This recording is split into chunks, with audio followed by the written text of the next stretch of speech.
All right. Well, hello everyone, and thanks for tuning in for another apologetics video. That term is going to be a bit of a stretch today.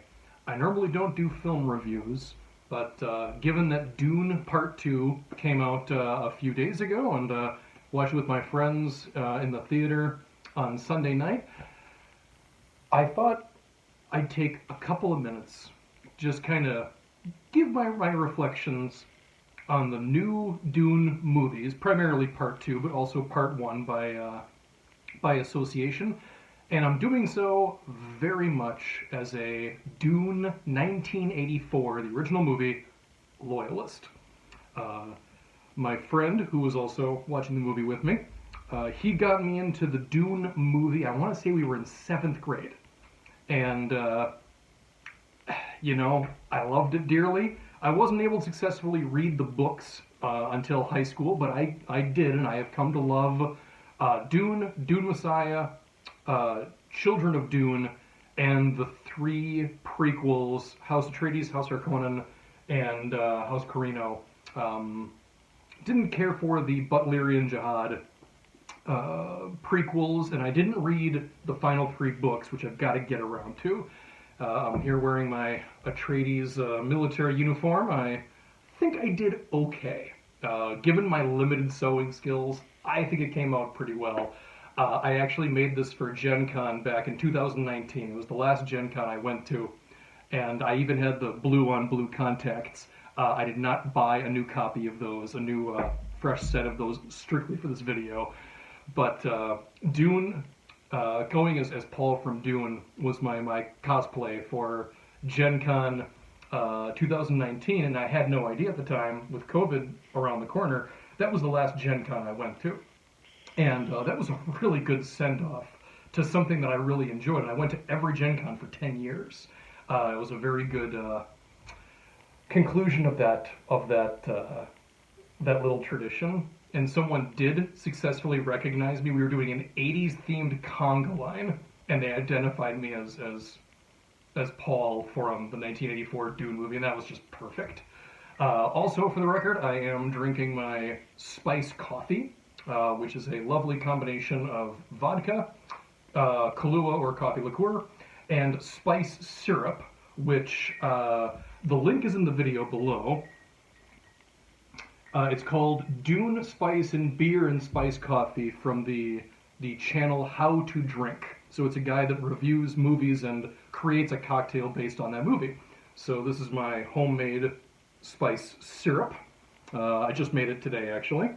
And basically it's orange blossom water, cinnamon, of course, and sugar and water, because that's syrup, and then some bittering agents. So it very much tastes like something you might have on Arrakis. Once again, the description, the link is in the description. It's a great channel, good thing to check out. Whether you drink or not, he does a good job creatively pairing a movie with a way to enjoy that movie. And again, before I get into the movie itself, I love Dune 1984 so much. I'm authentically a fan of Toto. Although Africa is not their best song by a long shot, it's just their most famous song. Hydra and St. George and the Dragon, they get my votes. I will not consider my vinyl record collection complete until I have a couple more records of Toto. Girl with the Golden Gums, the other one I'm very much longing to get. So enough of that. I am here to tell you, as a Dune 1984 loyalist, the new Dune movies, Dune Part 1 and Dune Part 2, they're worth seeing. They are worth seeing. It is important to support good movies and movies that were made with heart. And I'm saying that I really believe Dune 1984, it's a better movie for me. It's a better movie for me. You can blame it on nostalgia. You can just say, I was born in 1982. I have a soft spot for 80s movies, which is absolutely true. I love a lot of Dune 1984, even though that movie is far from perfect. It is a deeply flawed movie. but it has so much heart. And the things it did well, it did magnificently well. It's in that category as a movie of which I can easily forgive its flaws. It's not the only movie in that category, but I told my friend who also, the guy that got me into it in the first place, I have always, in 1984 Dune, I've always hated the scene where the guild navigator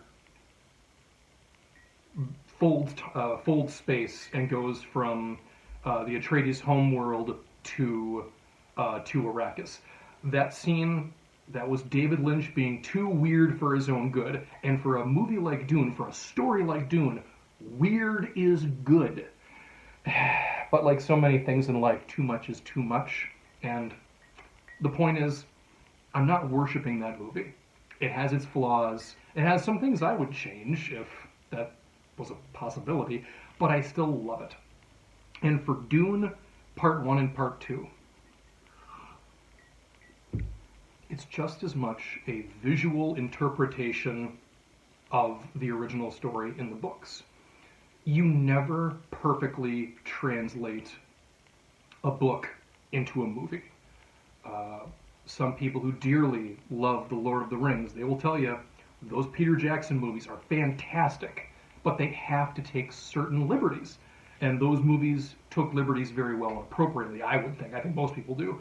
But even so, it is a difference. They didn't include literally every character. They didn't include literally every plot point. They changed a few things to make it more comprehensible for a general audience. Dune 1984 attempted that.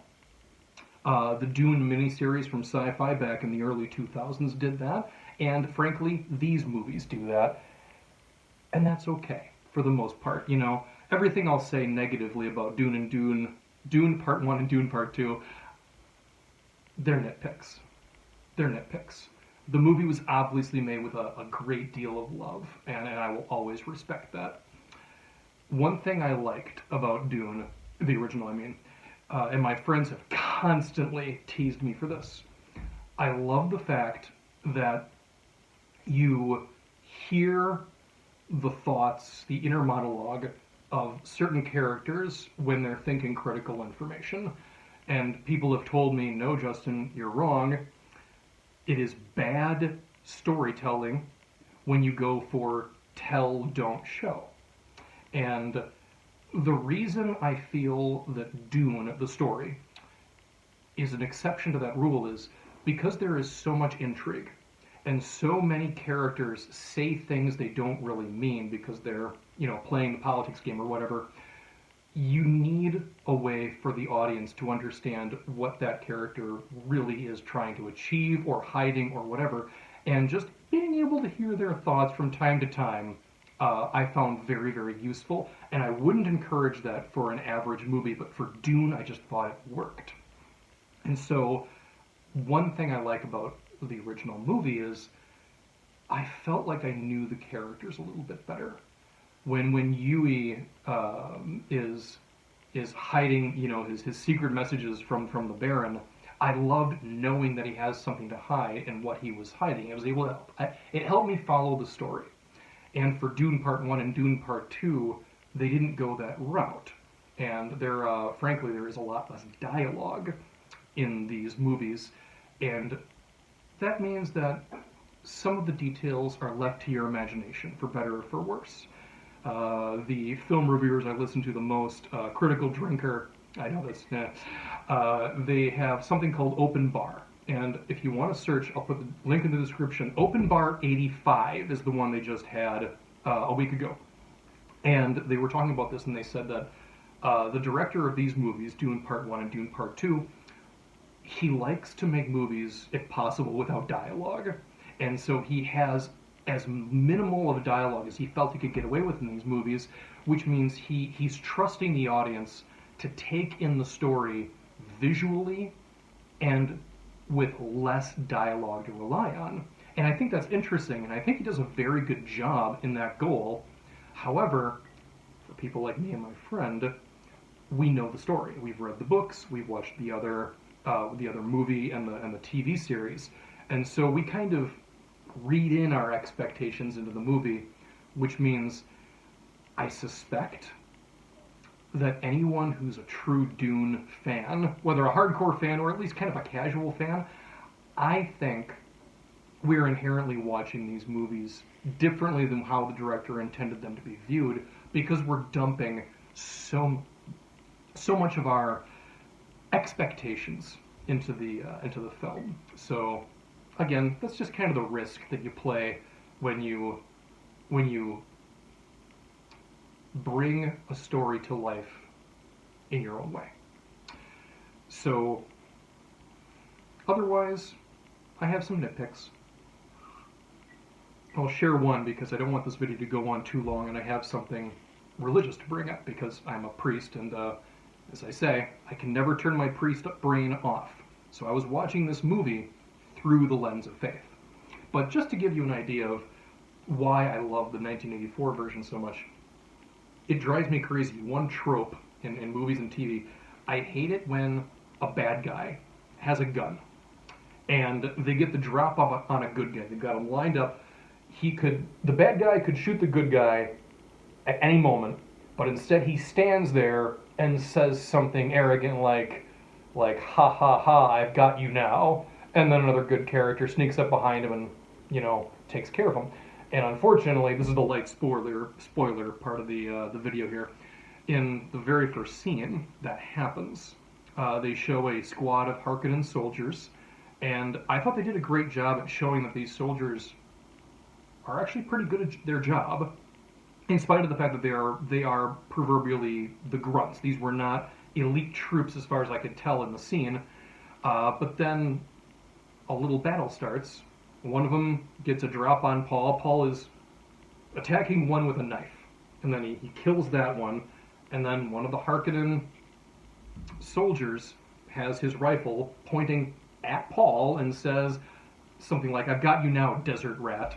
And then someone sneaks up behind him and kills him with a rock.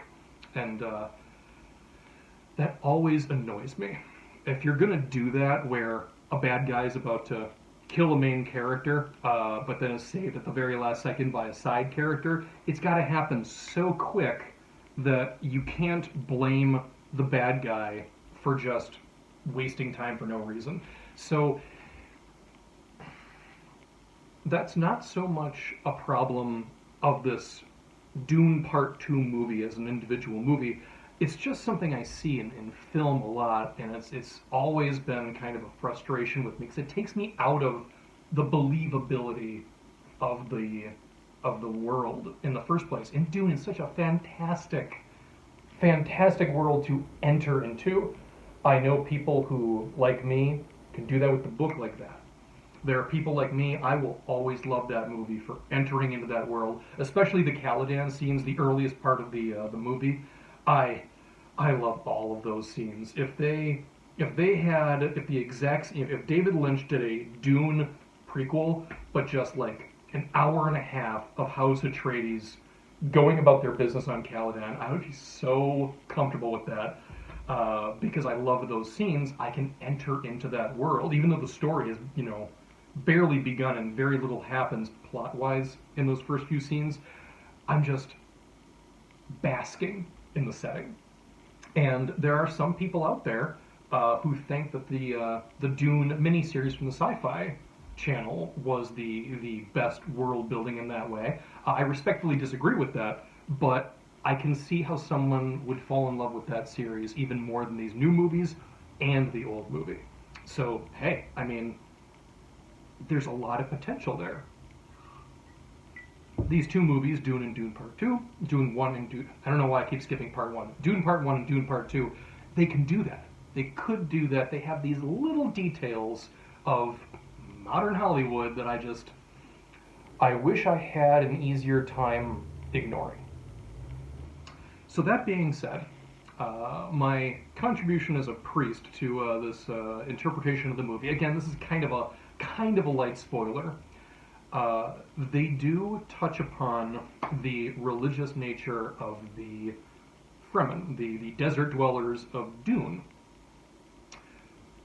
I thought that Dune Part 2 did very well at fleshing that out. They didn't really get into it yet in Dune Part 1, so this is primarily the second part of the two-part movie adaptation. But I enjoyed it. Some of the details kind of made me roll my eyes a little bit, because not much of this is in the book in the way that these movies did. So they make it clear that the southern tribes of the Fremen are more religious and were these fundamentalist, which I found to be a derogatory term, so that kind of turned me off a little bit. And then the northern tribes, and bear in mind that the foreign occupiers, House Atreides, House Harkonnen, and all that, they're in the northern hemisphere. That's where the spice mining is happening. So the southern hemisphere is the deep desert where non-native occupiers of Arrakis don't go. So the deep desert is where you have the religious people, and the people in the northern hemisphere, the ones that are constantly fighting the outsiders, less religious. And Shani, the romantic interest of Paul, the main character, she's one of the skeptical northern tribe people. I'm like, okay. I'm a little annoyed they made Shani a skeptic of all of that, but it wasn't a deal breaker. It was an interesting take because the Fremen do have a lot of different tribes, and it makes sense to me that the tribes wouldn't be universally in agreement with every detail. That's humanity. So, not a deal breaker. But I was a little surprised because on both Open Bar and among my friends, they saw those details in a different light than me, because everybody I talked to, my friends and the people I've been listening to on YouTube, they said, part of the